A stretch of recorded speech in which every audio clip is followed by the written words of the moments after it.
السلام علیکم۔ سوائے موت کے ہر مرض کے لیے شفا ہے کھجور۔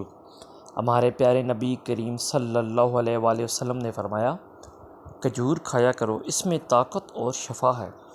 حضور نبی کریم کی پسندیدہ غذاؤں میں سے کھجور سر فہرست ہے۔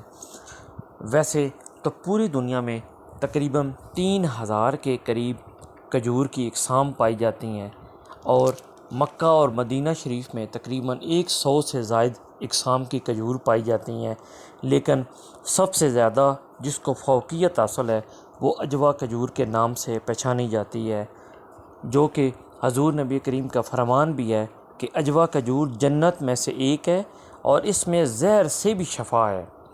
اور آپ صلی اللہ علیہ وسلم نے عجوہ کو بہت زیادہ پسند فرمایا ہے، اور ویسے مکہ اور مدینہ میں جو عام کھجوریں عجوہ کے علاوہ پائی جاتی ہیں ان کے نام درج ذیل ہیں: کلمی، مبروم، نبوت، سکری، سکی، خضری، مجدولہ، سیف وغیرہ یہ پائی جاتی ہیں، جو کہ بہت زیادہ مشہور معروف ہیں۔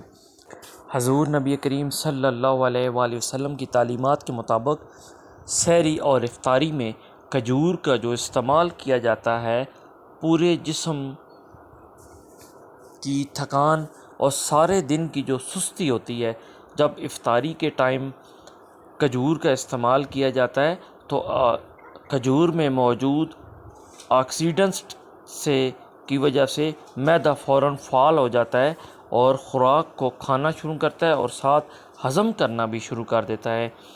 کھجور کو لگاتار کھانے سے ذیابیطس اور کینسر جیسے موذی مرض سے انسان کو نجات ملتی رہتی ہے۔ ناظرین، میرے چینل کو لائک کر کے سبسکرائب کریں۔ آپ کے تعاون کا شکریہ۔